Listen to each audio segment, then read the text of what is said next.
Hello everyone, welcome back. So ये last lecture जो हमने रिवीजन का बनाया था, रिवीजन के इस लेक्चर में हमने चैप्टर सेकंड का कंप्लीट रिवीजन किया। लेकिन लास्ट के कुछ टॉपिक जो हैं वो छूट गए थे, तो उनको हम आज कंप्लीट करते हैं। Okay. So applications of impulse तक हमने अच्छे से कर लिया था। Principle of conservation of linear momentum क्या कहता है, let us see. Principle of conservation of linear momentum says that in an isolated system, ध्यान रखना यहाँ पे हमने आइसोलेटेड सिस्टम की बात की है। सिस्टम आइसोलेट होना जरूरी है। आइसोलेटेड सिस्टम का मतलब क्या हो गया कि हम एक ऐसा सिस्टम ले रहे हैं जहां पर एक्सटर्नल एनर्जी इंटरेक्शन बिल्कुल भी नहीं है। एक्सटर्नल एनर्जी इंटरेक्शन बिल्कुल भी नहीं है।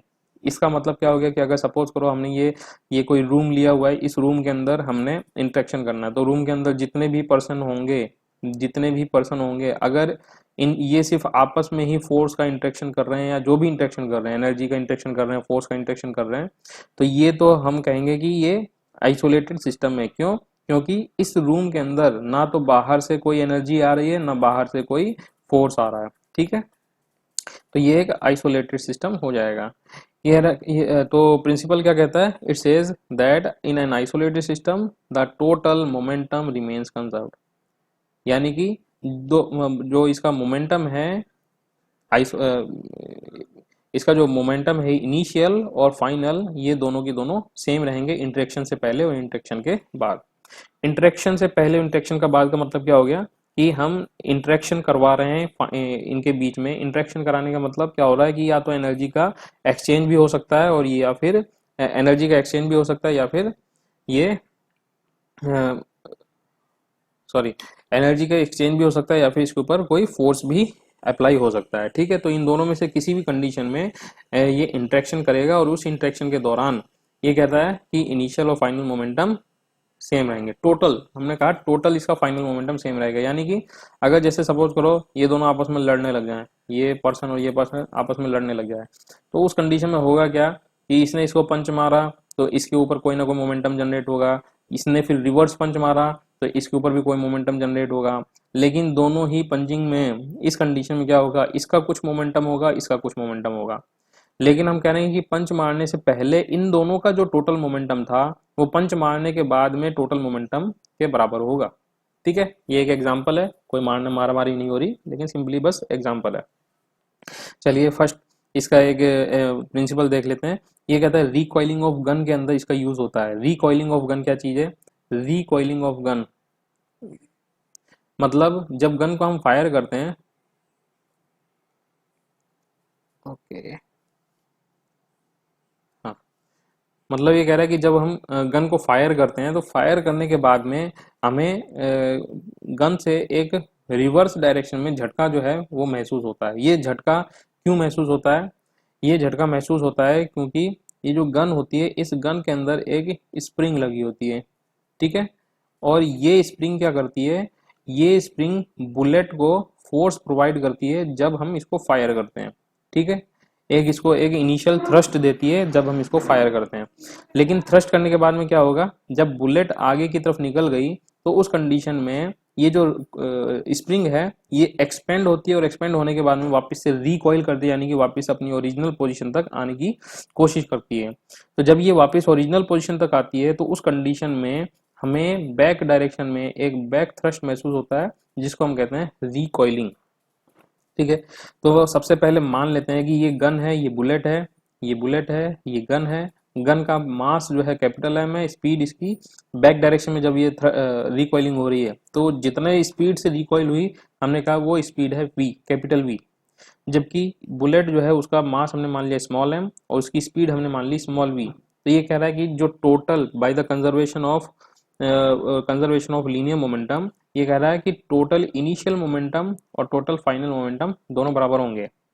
तो इनिशियल क्या है? इनिशियल कहता है कि जब इसको फायर नहीं किया गया था, तो जब फायर नहीं किया गया था तो किसी में भी मोमेंटम नहीं आ रहा था, यानी कि वेलोसिटी जीरो थी, तो इनिशियल मोमेंटम तो हो गया जीरो। लेकिन फायर करने के बाद में क्या हुआ, ये जो गन है, ये मास इसका m था, v इसकी वेलोसिटी थी, तो mv मोमेंटम इसको अलग डायरेक्शन में मिला, जबकि प्लस mv ये बुलेट की मोमेंटम थी जो कि अलग डायरेक्शन में। तो ये कह रहा है कि यहाँ से इन दोनों का सम भी जीरो होना चाहिए। जीरो होने का मतलब क्या हो गया कि अगर बुलेट हम कह रहे हैं कि बुलेट जो है स्मॉल mv मोमेंटम से राइट डायरेक्शन में चल रही है, तो गन जो है कैपिटल mv मोमेंटम से ये लेफ्ट डायरेक्शन में जाएगी, तो टोटल मोमेंटम इसका 0 हो जाएगा। तो यहाँ से हम सॉरी, यहाँ से हम रिकॉइलिंग स्पीड या रिकॉइलिंग वेलोसिटी जो है उसको फाइंड आउट कर सकते हैं। That is capital V is to minus of m upon capital M into small v। ये रिकॉइलिंग ऑफ गन का फॉर्मूला है। क्लियर है? तो इसके बेसिस पे हम क्वेश्चंस जो हैं वो नेक्स्ट लेक्चर में करेंगे। यहाँ पर नेगेटिव साइन दिखाता है कि इसकी जो वेलोसिटी है उस वेलोसिटी की डायरेक्शन अपोजिट है, यानी कि एक वेलोसिटी बुलेट इधर की तरफ जा रही है तो गन उसके अपोजिट डायरेक्शन में जाएगी। नेक्स्ट आता है रॉकेट प्रोपल्जन। रॉकेट प्रोपल्जन क्या चीज है? यानी कि जब रॉकेट में से गैसेस बर्न होकर नीचे निकलती हैं तो ये क्या करता है, रॉकेट को एक अपथ्रस्ट मिलता है। तो ये अपथ्रस्ट कर रहा है, यानी प्रोपल्जन इसका हो रहा है, रॉकेट का प्रोपल्जन हो रहा है। तो इसी चीज को हम देखते हैं कि कैसे हो रहा है, क्यों हो रहा है। तो हम सपोज करो कि जब यहाँ पर फ्यूल भरा हुआ है, इस टैंक के अंदर फ्यूल भरा हुआ है, ठीक है, फ्यूल भरा हुआ है और इसको जब बर्न किया जाता है तो ये बर्न्ड गैसेस की फॉर्म में बाहर की ओर बहुत ही हाई स्पीड से नोजल से हाई स्पीड से बाहर निकलती है। मान लिया हमने कि m जो है, m अमाउंट की जो गैसेस थी वो मास है, मतलब बर्न्ड गैसेस का मास है m। ये m अमाउंट की गैस जो है वो v वेलोसिटी से नोजल से बाहर निकल रही है। तो निकल तो रही है किस डायरेक्शन में, ये डाउनवर्ड डायरेक्शन में निकल रही है, लेकिन इतना ही मोमेंटम इसको अपथ्रस्ट भी देगा जो कि रॉकेट को ऊपर की ओर उठाएगा। ठीक है, तो इस कंडीशन में क्या होगा, रॉकेट धीरे धीरे ऊपर की ओर, क्यों, क्योंकि इसका इनिशियल और फाइनल मोमेंटम क्या होना चाहिए, सेम होना चाहिए, सॉरी टोटल इनिशियल और फाइनल मोमेंटम का सम कंजर्व्ड होना चाहिए। तो हम कहेंगे कि जितना मोमेंटम गैस नीचे की तरफ दे रही है उतना ही मोमेंटम रॉकेट को ऊपर की तरफ भी मिलेगा। तो इस तरीके से law of conservation of momentum को फॉलो कर रहा है और ये धीरे धीरे अपथ्रस्ट मिलते हुए ऊपर की ओर जाते जा रहा है। नेक्स्ट आता है न्यूटन का third law, Newton third law of motion. Newton का थर्ड लॉ कहता है, सिंपल सा लॉ है, every action has equal and opposite reaction.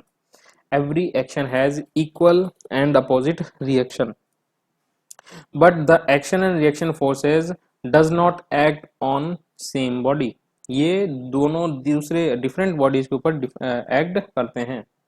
ठीक है, यहाँ पे इस चीज को ध्यान रखना है हमें कि एक्शन और रिएक्शन फोर्स कभी भी एक ही बॉडी पर एक्ट नहीं करते, कभी भी एक ही बॉडी पर एक्ट नहीं करते, ये डिफरेंट बॉडीज पर एक्ट करते हैं। जैसे सपोज करो हमने यहाँ पर ये एग्जांपल लिया हुआ है कि एक बुक है, ठीक है, ये हमने फिजिक्स की हैवी सी बुक रखी हुई है, ये इतनी हैवी सी बुक रखी हुई है, ठीक है। अब ये बुक जो है कहाँ पर रखी है, ये हमने मान ली किसी टेबल पर रखी हुई है, जैसा कि ये डायग्राम में भी शो कर रखा है। अब ये जो बुक है फिजिक्स की बहुत हैवी सी बुक है, तो इसका मतलब कोई ना कोई बुक ने अपना वेट जो है टेबल के ऊपर लगाया। तो वेट तो एक एक्शन फोर्स हो गया जो कि बुक लगा रही है किसके ऊपर, टेबल के ऊपर। तो हम कहेंगे कि ये जो mg वेट लग रहा है ये किसके ऊपर लग रहा है, mg वेट लग रहा है टेबल के ऊपर। लेकिन टेबल भी क्या कर रही है, एक रिएक्शन फोर्स दे रही है जो कि किसके ऊपर लग रहा है, बुक के ऊपर। रिएक्शन फोर्स मिल रहा है बुक के ऊपर। जब एक्शन और रिएक्शन फोर्स दोनों इक्वल हो जाते हैं तो उस कंडीशन में ये स्टेबल कंडीशन में आ जाती हैं। तो इसका मतलब क्या हो गया कि जब हम बुक को टेबल के ऊपर रखेंगे तो ये यहाँ पे स्टेबलाइज होके पड़ी रहेगी, ये नहीं होगा कि भाई इधर उधर टूट फूट हो गई या कुछ खराब कर दिया।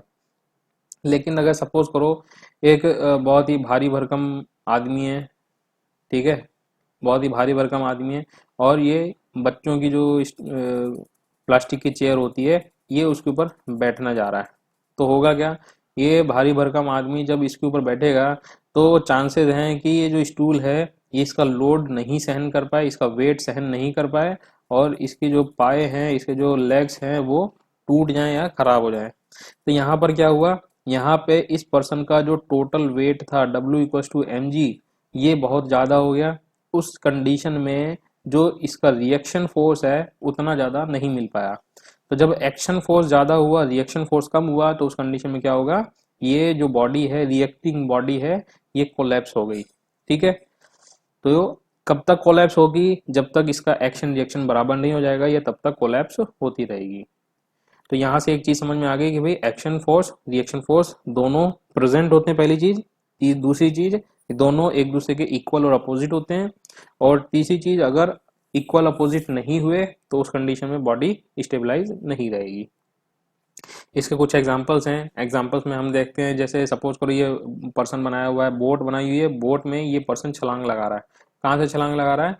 ये पर्सन छलांग लगा रहा है बोट से शोर के ऊपर, शोर यानी कि किनारे के ऊपर, ठीक है। तो जैसे ही बोट से बाहर निकल के किनारे पर जा रहा है तो उस कंडीशन हम देखते हैं कि ये जो बोट है ये पीछे की ओर चलना स्टार्ट कर देती है, यानी कि शोर से थोड़ा सा दूर भागती है। क्यों भागती है? क्योंकि जैसे ही इस पर्सन ने इस बोट के ऊपर फोर्स लगाया, तो फोर्स लगाकर ये पर्सन तो आगे की ओर आ गया, लेकिन पर्सन आगे आने के बाद में एक रिएक्शन फोर्स मिला बोट को, जो कि इसको पीछे की ओर धकेलने लगा।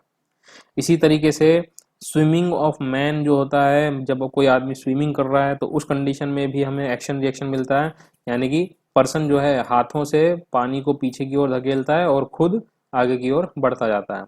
Person road walking on A road, road के ऊपर कोई चलता हुआ पर्सन है, ठीक है, तो ये भी क्या करेगा, हम पैर से अपने आप एक तरीके से रोड को पीछे की ओर धकेल रहे हैं और हमारी बॉडी आगे की ओर चल रही है। गन और बुलेट का कंडीशन जो अभी हमने ऊपर वाले कंडीशन बताई थी conservative law conservation of momentum में, तो वहां पर भी रिकॉइलिंग ऑफ गन में भी क्या हो रहा है, एक्शन और रिएक्शन फोर्स इम्प्लाई होता है, ठीक है। तो ये सारे टॉपिक्स हम यहाँ तक कवर कर चुके हैं। आई होप ये सारी की सारी चीज़ें आपको क्लियर हो गई होंगी। इसके बेसिस पे कुछ न्यूमेरिकल्स हम नेक्स्ट क्लास में करेंगे। Till then, thank you.